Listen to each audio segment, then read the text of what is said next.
My full birth name is Maria Fernanda Melo Soares Simões. Were you named after anyone? Yes. My first name is after my mom. My second name, Fernanda, is after my father, who was Fernando. And then my mom's middle name. And then my father picked my name. I don't have my father's last name because my father wants me to have his mom's name. Because he was a little boy when his mom passed away. So he wants me, since I was his first daughter, to have his mom's name. So my name is Soares, which is supposed to be Souza. And the Simões, that's my husband's last name.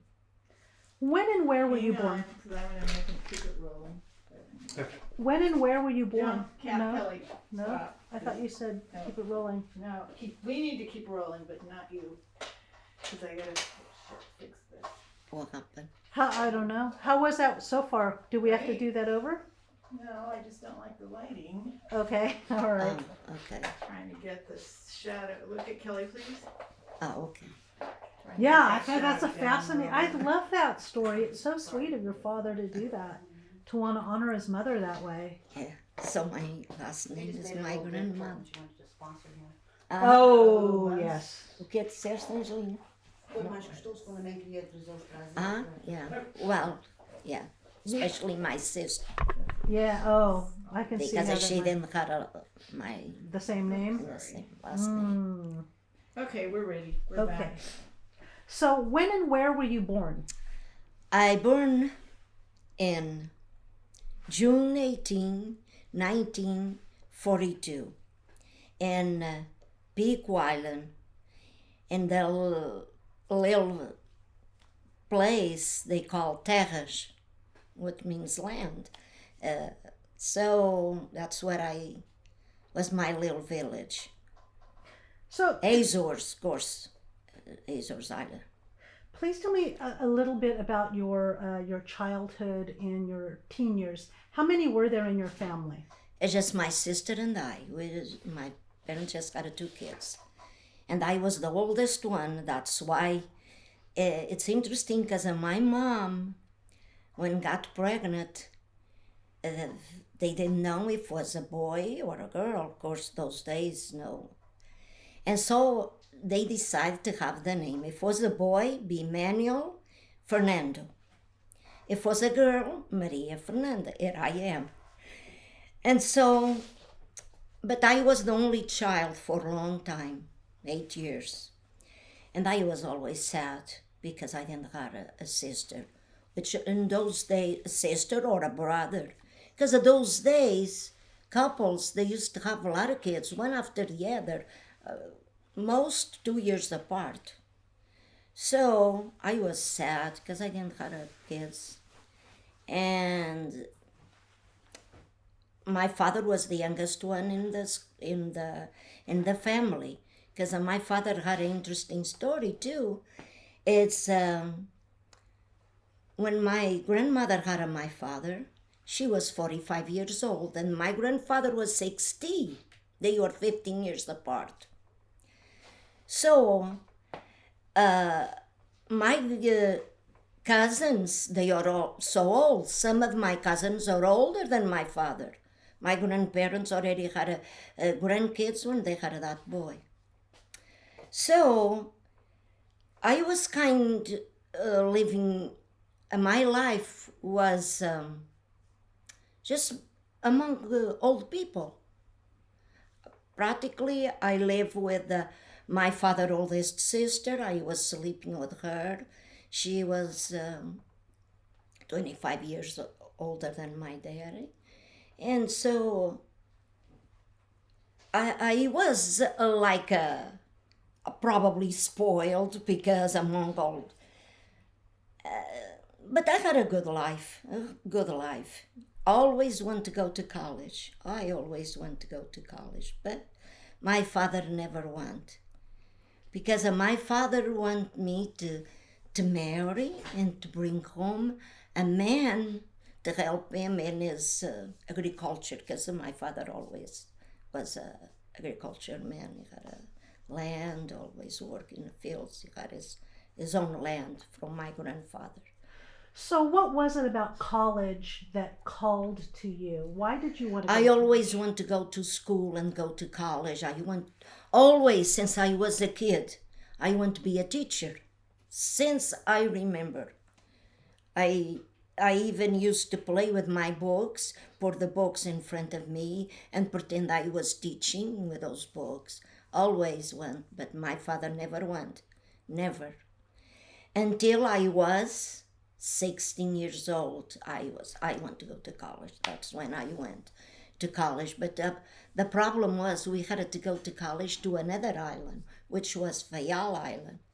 And I went there, and that's when I was 18 years old when I graduated to be a teacher. So when you went to college, you left your sister then at home? Yes, I went to college. My sister was, when I started, I was 16. My sister was 7 to 8 years old.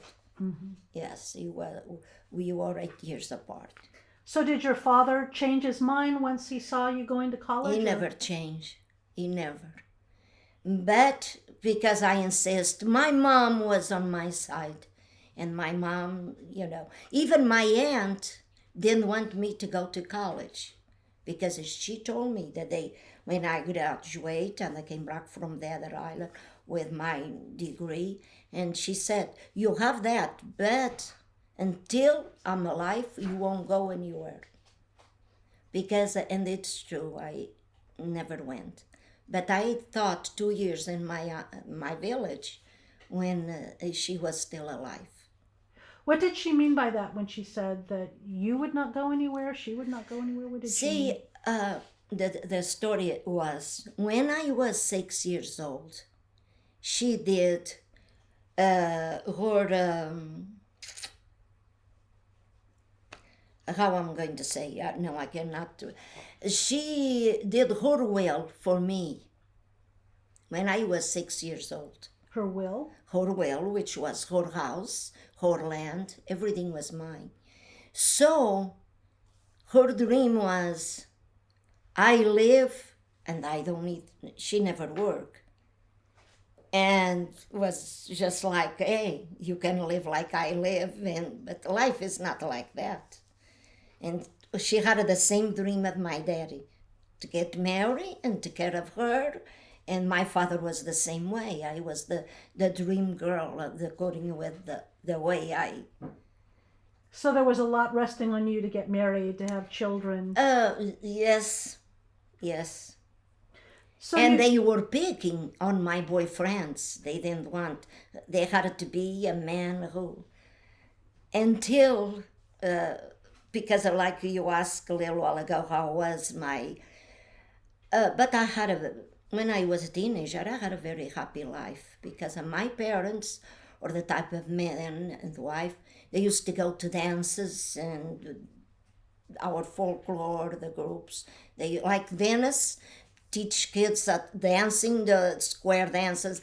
My parents used to do that. So I was always dancing on celebrations and things like that. My parents always, every 5 years, they will celebrate the Holy Spirit's feasts. I was always very, very happy in one way. But they pick, not every boy will be qualified to marry me. Until one day when I went to college, and then I came back, they told me no. But for 2 years, they called me to teach in our village, my parents. That's when my father was so proud of me because I was the teacher in the village and my aunt too. But I was already married when this happened. So then to make sure that we understand this, so then you got married, you returned to your island, and your aunt and your father, who at first were not supportive, were now your biggest fans. Yes, they were, because I married first I marry a man, but it's interesting, it's because it was so hard to get, like I told you, boyfriends, and because they were very big. Until one day, I was in my aunt's house because I was sleeping with her, staying. We didn't, when I said sleep with her in the same room, not in the same bed, because the bed was her company. She never got married. And I had a letter from a soldier who asking me to be his pen pal, like a pen pal, or in Portuguese they call it godmother, war godmother, something like that. So my aunt, the first thing I asked was, who's that letter? Who wrote to you? Who is, she was always. I said, I don't know. This is a man who's inviting me to be his pen pal. And and I wasn't having doubts. But then I said, well, this poor guy is in Africa as a soldier, and I'm not going to tell him now. He's supporting our country, defending our country, and I'm going to tell him now. He's in Africa. Doesn't hurt me at all to write letters to him. And that's it. My mom agreed, because I want you to know, my father didn't know how to write or read. My mom did. She was an educated lady. So anyway, I started to write letters to my husband, who is my husband now. And we start to write letters back and forth for 1 year. He treated me like if I was the godmother, and I was treating him like if it was my godson. No problem. Until one day was our celebration. That year, my father was going to do the celebration in the village. So I was so proud because I was going to be the queen. And the celebration was a big honor because of my father every 5 years, like I mentioned. So, and I wrote a letter to him, and he said, I wish you were in your island, because he was different island than mine. I wish you were in your island. I couldn't invite you for our celebration. My father this year is going to be the man who's going to have the first, like they say. He said, yes, it's one of my dreams, as soon as I get out of here, to meet you, because I love you already. And I said, well, I wrote back to him, and I said, I have respect and I care about you. But the love, if you don't see, you cannot love. You know what I mean? It's the old saying, in Portuguese we say that. So what happened was, I told him, only thing I can do is wait until you came back. Then we will see. And that's what happened. We wrote letters back and forth for 3 years. 3 years. And we fall in love. It's true, and that's my husband. And we are married for almost 56 years.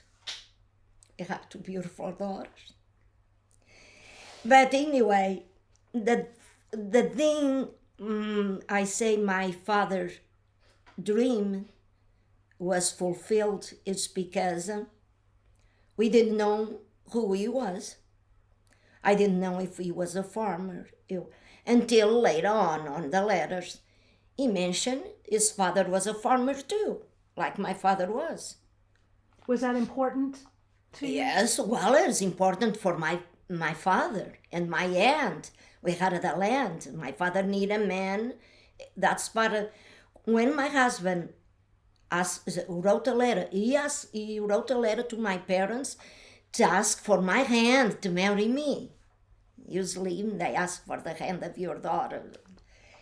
And my father said, if he's a farmer and if he comes to our place, it's okay. If it isn't, no. So my husband came over to see me.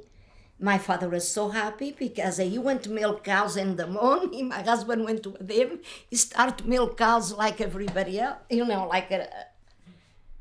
So he was his dream man for my dad. So when did you get married? In 1964. And you were still there in Portugal? Still there. And it's funny, two things happen. Soon I got married and in September, and they asked me to teach in October. That's my first time I went to teach. And I was pregnant of my oldest daughter. And my husband was the first man to know. My aunt, as soon as we got married, he came back. We went to the honeymoon to my husband's island, which I didn't tell you.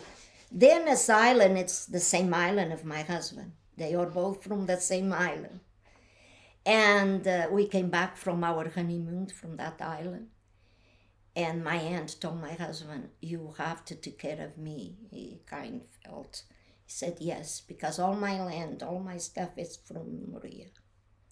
So nobody knew until I was 22 years old when I got married. And my aunt did her will when I was 6. Can you imagine that woman kept that secret all those years? Right. He never... So when did you immigrate to the United States, and what brought you here? Okay. We never planned to come to United States, to tell the truth. Never was in our dreams. Because then I'll get there and I'll tell you. Because then after teaching in my island for 2 years, I had to move to another island. Teach there for 2 years. But my husband had his family in here. He had his brothers in Tulare, and his mom was already in here too, because she was a widow and came to stay with her kids. And they wrote a letter to us for us to come over here. And I told him, no, go by yourself. See if you like, because I have a good job and we can stay in here. He said, no, we are going together. And I had to come over. Follow him. What was it like leaving your family, and how did your aunt feel about all of this? That time my aunt already wasn't alive. She passed away. Oh, if she was alive, I can guarantee I won't be in here, come over here, no. So I imagine that you heard a lot about the United States before moving here. Yeah. What were your first experiences like, and was it the country you thought it would be? Yes, I thought it was a good country because both my grandparents, they were in here. My father's father came over here renting whales around the world for 3 years. And the contract was, he was in that boat hunting whales for 3 years with a contract to leave him in here in the United States, which he left him in here in Mendocino place. His brother was already in Mendocino. So my grandfather stayed in here for about 13 years. And then he went back. That's when, with the money, he bought a lot of land. He was a wealthy man. He bought a lot of land. And he spoke English because both my grandparents spoke English together. Since I remember, because I was 6 years old when my grandfather passed away, and my grandparents speak English at home. Did they tell you anything about life in the United States, what it was like? My mom's father called this country Terra Amada, which means terra that I love. He loved this country. But my other one, no. He always said, it's good to work, to make money. And so that's why I came over here, because I don't want my kids to have to go there and to work. Because at that time, of course, he was older, a lot older than the other one. He said there was a lot of slaves in this country. That's why he worked like a slave. Well, he wasn't a slave, but he was working in the mills where cutting those trees. He worked in the mills, he made a lot of money on those things. So when you came to the United States, did you and your husband then settle where? Tulare? And Hanford? here in Hanford on 7th Avenue. So we just moved to 9 and 1/8. Why Hanford? Well, because when we came over, we came to Tipton, but we stayed there just 1 week. And we were looking for jobs. And my husband, of course, he had to look for a job, was a dairy. Because Hanford and Tulare was dairies. And my husband, the only thing he wanted to do was milking cows. He always milked cows. So I imagine it wasn't as big of an adjustment as it would have been because there was already a pretty dynamic Portuguese community here. Is that true? Yeah, he was. They were. But when I came over here, my brothers-in-laws, they are all milking cows. And my sister-in-laws are always no jobs for women that time. They were always in the houses. And to me was, I got sick, I was very sick. Staying home, stress, a lot of, I told my husband I want to go back. But I could not go back because I lost my job. What made you want to go back? It was because of my job. Because of the job. The job. But God was with me, I always say.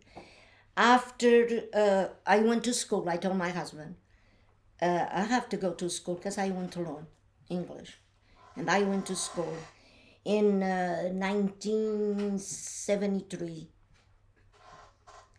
And then one day I was in school, in adult school. In Hanford. In Hanford. That old building they tore down. So, and then I was there, and the teacher, Mr. Furtado, he had a lot of kids. They just started Portuguese classes. And he needs somebody to help him. And he knew I was coming from his island. And he asked me, do you want to go to work with me and help me? I said, oh, I will love to go there and to do that. And then he talked to the people in the high school, or principal or whatever, and they hired me to help him. So that was your first experience then, kind of being a bilingual tutor? Before that, helping Mr. Furtado, teaching, but it was funny because I was teaching, not the ones then, they are the kids who speak Portuguese. And they just want to learn how to write and read. That's the ones I was teaching. And adults too. And Mr. Furtado was with the other ones, more.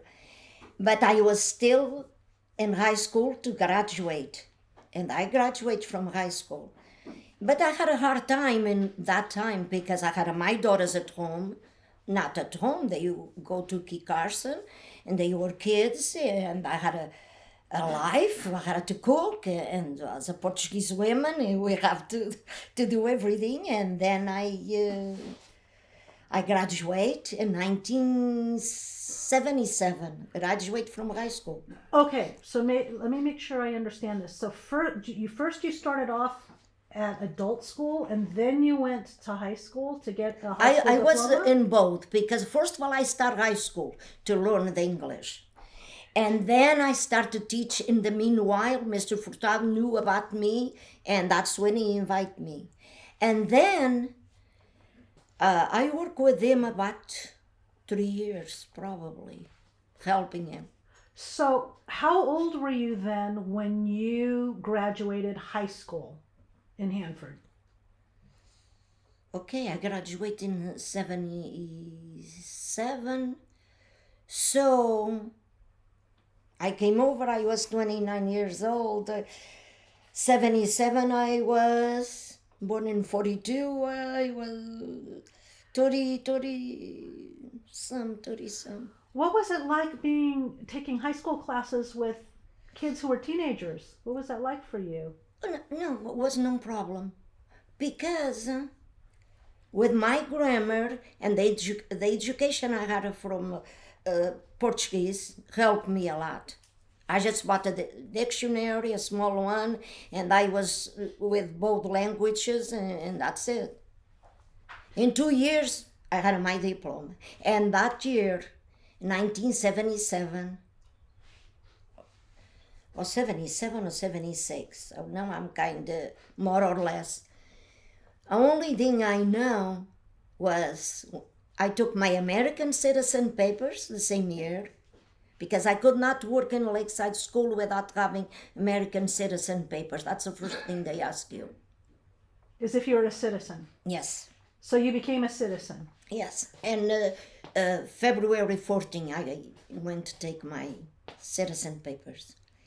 And then I graduate on May 15 or May 17, something like that. So what was it like for you becoming an American citizen? Oh, it was the best day of my life. I was happy because I could have dual citizen. I was Portuguese. I never lost my Portuguese, and I still have. And I was so happy to have my. I felt so proud, so big. And that time I was already speaking English too, because people used to have somebody helping them to take, but I was in high school, and the teachers in school helped me to fill up the papers and everything to be American citizen. I was so proud of that. So let me ask you a couple questions about your experience becoming a bilingual tutor, and then I want to talk also about radio, but we'll talk about radio in a minute. How did you get into tutoring bilingual kids? They were from the Azores, right? You were teaching them English. And some they are from this country. Oh, okay. Some kids are from this country because the parents, they came over, and then they are milking cows in the dairies, and the kids went to school.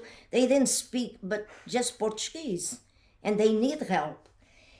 And when I was helping Mr. Furtado, that time they were looking for bilingual aides and bilingual tutors, migrant aides, things like that, to help with different programs. And then Lakeside School knew about me. I don't know if you know, in here in Hanford, Mr. Drew, who was the principal. Dale Drew is well known.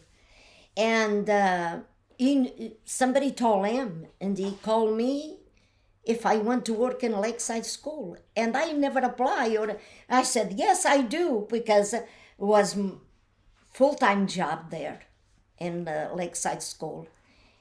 And with the experience I had it from teaching Portuguese and be a teacher and working in Hanford High, Mr. Furtado was just a couple hours a day. It wasn't that much, but there was full-time job and benefits and everything.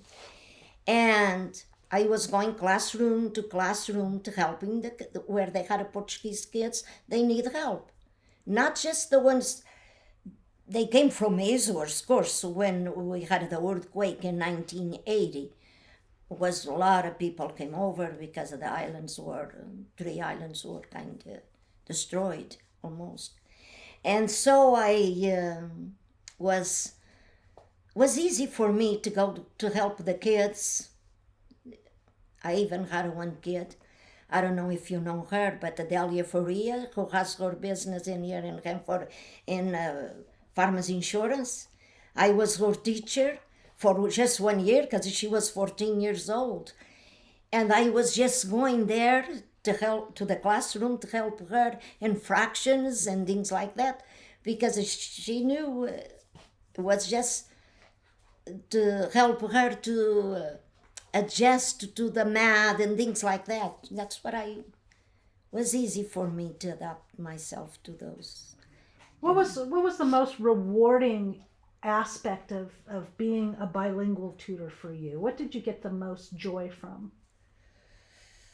The first joy I had it was because when I left my country and left my job behind me and I came over to 7th Avenue, living in a ranch with nothing to do. You ever heard that? What's going to do Maria in empty home? That's what I didn't have anything. Just we came over with the luggage in our hand, And I had that job. I felt like I was in my country. I had my job back.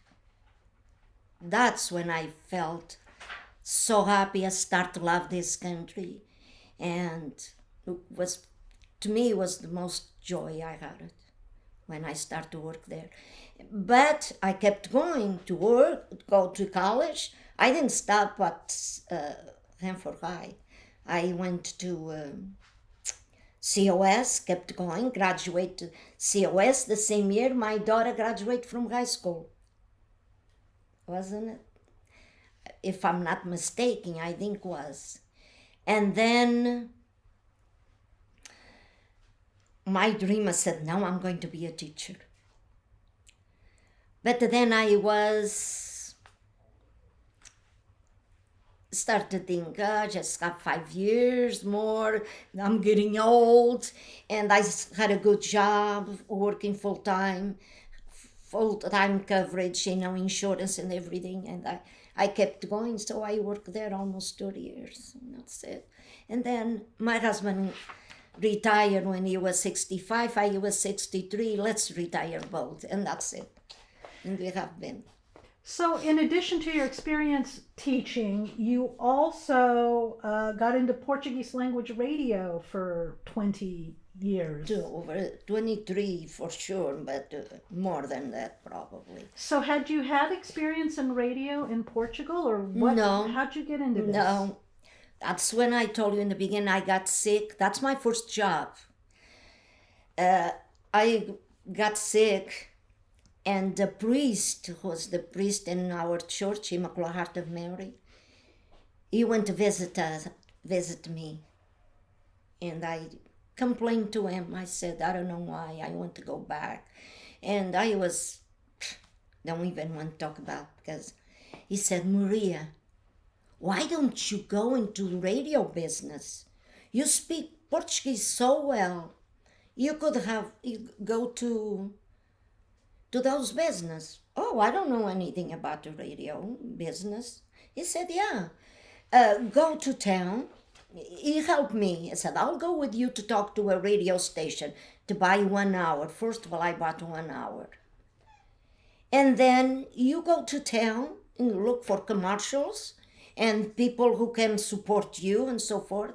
I remember I went to town with my friend because I didn't know. And this was just in 1973 and I came over in 1971. So that friend of mine knew a lot of business because it was small business. Now it's a lot of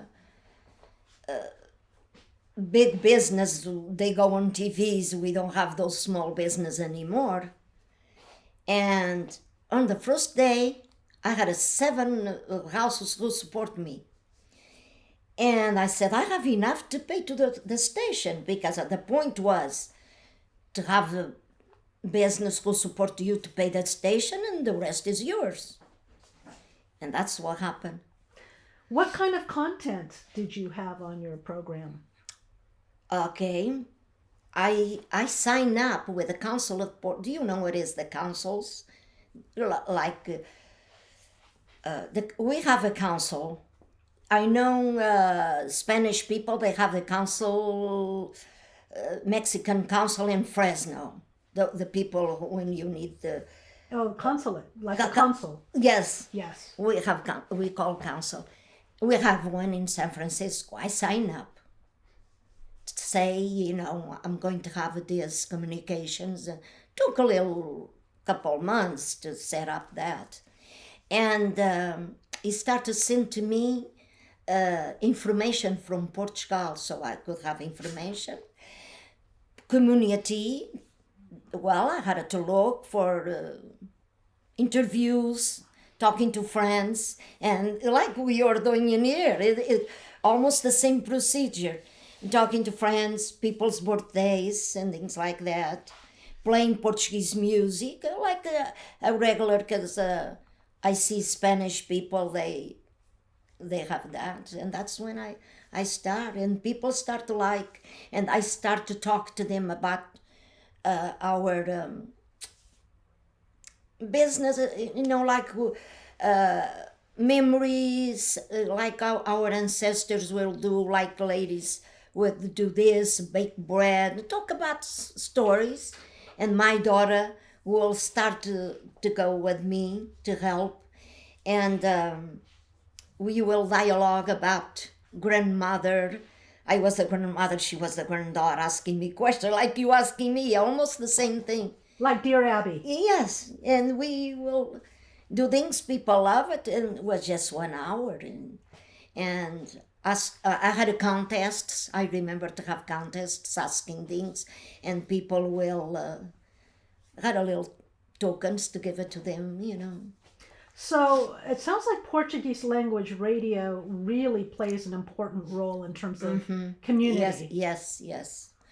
So now I feel like I'm glad Dennis has that, and because we basically communicate with our people. I start to know everybody because we knew when somebody passed away. We knew somebody's birthdays. We knew when somebody, go to some place, celebrations, festas, weddings. I used to go everywhere. For the radio. Because of the radio. People will invite me for weddings, for birthdays, and for things, and then we will say, hey, so-and-so's birthday, let's congratulate all those people. And jobs, mainly I found jobs for so many people, because the people from the areas will call us and saying, hey, I need a man, I need a worker, and we will look for jobs. And sometimes people will pass away and they didn't have money. I would ask donations. We help in everything, not just me, all the other colleagues who did that. We help people so much. So I feel like our community is worse now. Even though we're more educated, everybody speaks English and so forth, but we miss a lot the radios. But business are like this, the new income, the new stuff. Miguel Canto y Castro still has. Yes. Yeah. Do you ever listen to his programs? I have a hard time to listen to him in here. Because of the reception. Yes. So when did you give up radio?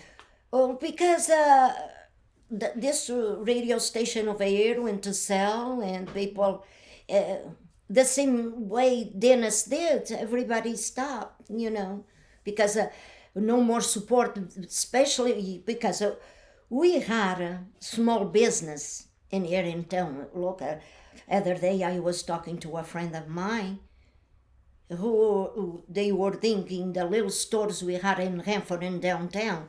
Like in downtown Hanford has a all small business. Do we have those there? No. It's big malls and so forth. Right. Especially, yes. And they don't want to advertise with you in a radio. They go in TVs and so forth.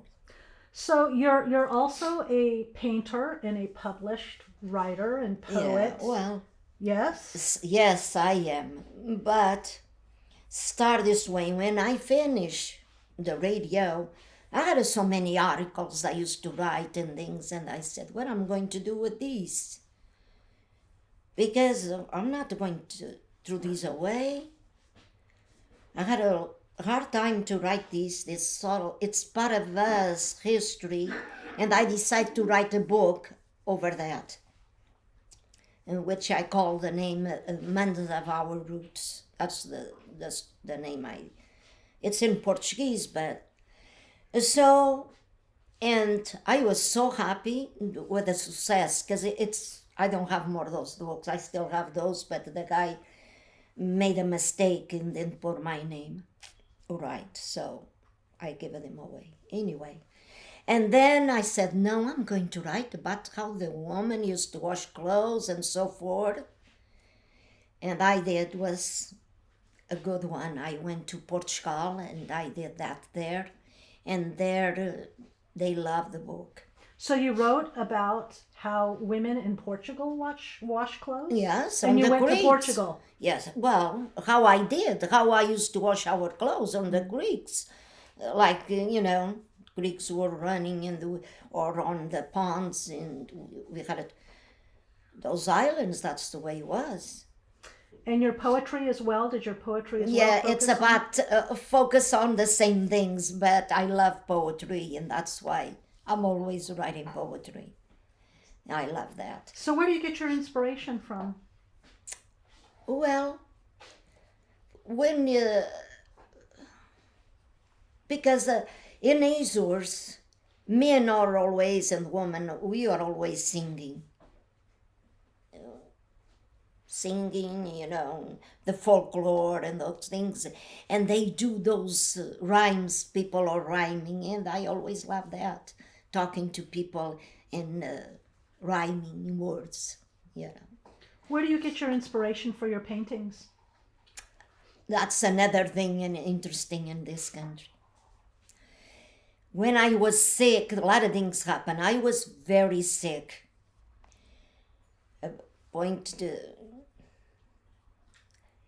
And my husband's boss, I don't know if you know her, Virginia, Brazil, they live on 7th Avenue. And Virginia was painting. Across the street from us on 7th Avenue was a girl there, Linda Freitas, the Freitas girls, and she was a painter. She majored in art, and she was a teacher. She doesn't live in Renfort anymore. She moved to San Diego, and she teaches there. And she was painting, and Virginia was painting with her. And she said, "Oh, Maria," I remember, her mother-in-law was the one who spoke Portuguese and was speaking Portuguese with me. And she said, "Oh, my sister and my daughter-in-law told me maybe you want to go and painting will be good for you," and so forth. I said, "I'll love to do that. I want to do something." And then she said, "She can help you." And they talked to the girl. And she went to Visalia, because there's no place in here in Renfort we could buy the paintings and the canvas and everything. And she took me to Visalia. And she didn't speak Portuguese. I didn't speak English. And when I got there, she told me by signs, and one word in here, another one there. We bought the painting, we bought the canvas, and I started to paint. And that's my first painting, the one over there on that wall. So... Did you love it right away? Yes, and the girl, I remember I started to paint, and the girl said, "Oh, Maria, you paint before." I said, "I never touch a brush or anything." But I started to paint. And as soon as I finished, I came home, and I showed my husband, and I was crying. My husband said, "You went to paint, you were supposed to feel better, you were still crying." And I start to cry, and some of the paintings I paint, I cry because of the memories, and I could see my island coming alive to me. And the canvas is white, and then painting, and I saw my island and the lagoons and the things, and I started to cry tears. But it was good for me, because it took from inside of me where I got it. Painting was one. Painting and radio, those two things are the major things for me to start to feel better in this country, give me life. And in the meanwhile, too, ladies knew how, I don't know how, but they start to know about me or something, and they invite me to be a member of a lodge. That's another thing. And then 1994, I was supreme president of the lodge through this country. Can you imagine? I never went to this country. California, I'm talking about California. Was it a Portuguese lodge? Yes. Yeah. Yeah. So do you paint for yourself? Do you sell your paintings? No, well, I give, first of all, I save the ones mean most to me. I kept them. Yeah. And the other ones I give away someday, or I give it to museums, my friends, family, and I enjoy paint my grandkids and so forth. So you mentioned grandkids. You have 2 daughters. How important was it to you and your husband to raise your daughters with a strong sense of being Portuguese?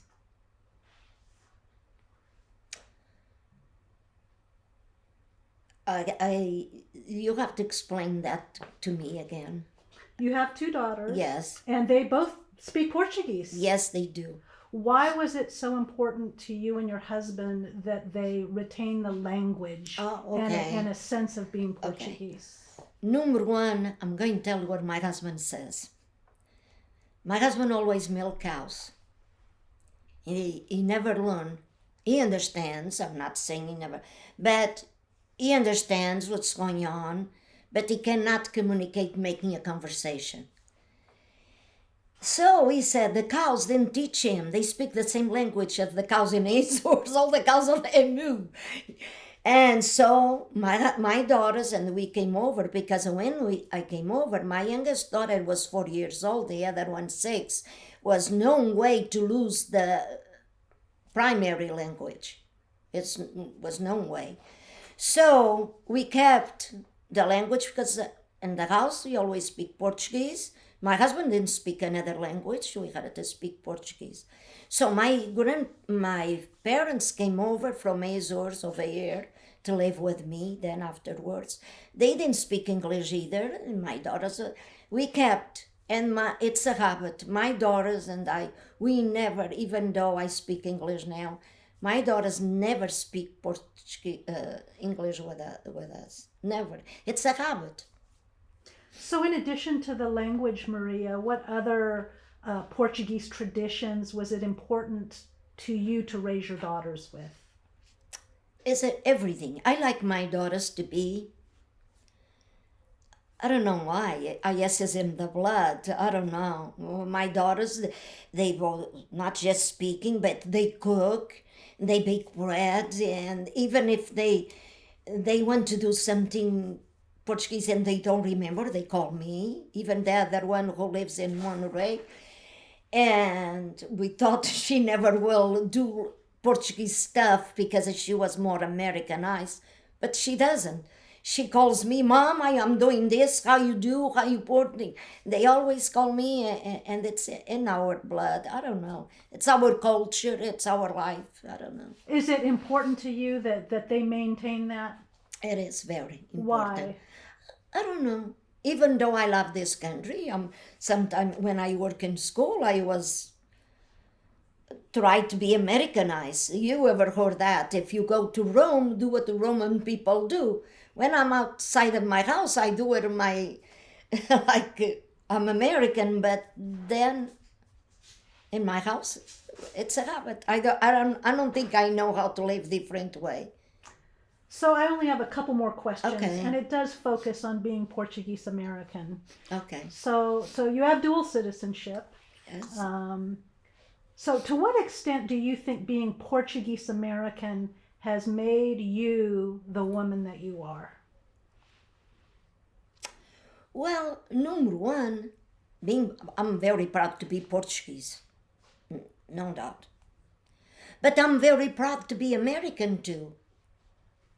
I love this country, and it's funny because if I go to Portugal almost every year, and if I heard people there talking bad about my country or about our, anything, I defend my country, hey, you don't talk about my country like that. Even though I'm a Portuguese, it's, I live in this country for 48 years. I consider myself American woman too. So what does being Portuguese American mean to you? Is it family? Is it tradition? What is it? Family too is very important because this is a beautiful country to live. Then I realized that. First of all, I wasn't too happy, to come over. But afterwards, to know how this country is, this is the best country in the world to live. What makes it the best country in the world to live in your mind? Oh, this is the country of opportunities. This is a country of opportunities. So the last question that I have to ask you has to do with the Azores. How often do you go back? It sounds like you still have close ties. I go there almost every year. I still have my house there, my land. I'm happy when I go there, but after stay there for a little while, I want to come back. What is it about being there that makes you so happy? Because I don't know, it's just like I'm home when I go back, but then I start to realize, do you know what I told the people when I'm there? And that's the way I feel. Sometimes kind of hurts me is, when I'm going there, I don't consider, or people don't consider me as a Portuguese woman. They think, oh, she's from America, it's an American woman. When I'm in here, oh, that's Portuguese, that's a Portuguese community. And I feel like I don't have place, I'm on air. Because when I'm there, I'm not Portuguese anymore. People think we are American. In here, we are Portuguese. And where I am, I'm here. That's it. I'm here. I don't know if I answered you some of the questions, but that's the way I feel like, but it's true. This is true. That's why it bothers me when I go there and they don't treat me like if I'm a Portuguese woman. They treat you like an American woman. Yes. How are American women treated? Out of curiosity. I don't know. That's what they think. Number one, they say, we smell different. It's true. Our clothes, our stuff smell different. Second, we speak Portuguese with accent. We lost part of our accent. Even though in here we have Portuguese accent, but when we go there, we have American accent. And it's just like I told you, I feel like I'm on the air. So when they say that you smell probably like laundry detergent. That's what it is. Yeah, and you speak with an accent, do they say it in a way that's critical, or are they teasing? Or? And we don't speak as good as we used to tell the truth. We don't, because when you get there, everybody is educated, they speak Portuguese, and we lose a lot of our Portuguese words, because we are not used to, Yeah. But you still go back every year. Well, I do, but believe me, I try to speak, properly with them, because they say, oh, Maria, you don't speak Portuguese like, and I can tell because everybody is educated. When I was there, not too many people went to college and so forth. No, everybody is educated. Computers, they have the same thing we have. It's nothing. I don't go there and see, oh, in America we have this. We live comfortable in here, but there it's different too. So have your daughters gone to the Azores as well? Yeah. Your grandchildren? Yes, my grandchildren go, they go with me every time I go. We are going. What has that experience been like for them? The first time, it was a good experience. They were looking and so amazing, and they asked me several times, Grandmother, why you went to America? This is so beautiful. Nature, the sea is right there, the island, of course, the sea is, when I'm in bed, sitting in bed or at my window, I can see the sea right there. That's something my grandkids love it. And my other daughter goes there. Even she went there last year 2 times, I think, with her husband. This one, the oldest one, went there one time. She was 12. Yeah, but How wonderful then that even your grandchildren now are getting that sense of their history. oh, they love to go there. And my grandson, my daughter's, my oldest daughter, son told me, "Grandmother, move over here. I'll be with you." I said, "No, I mean, you have more opportunities over here," which is true, because in a small place, it's just like you go around, and you don't go anywhere. In this country, it's a country of opportunities. Well, that concludes my questions. Is there anything that I didn't ask that you want to cover or include? What I want to tell you, thank you very much.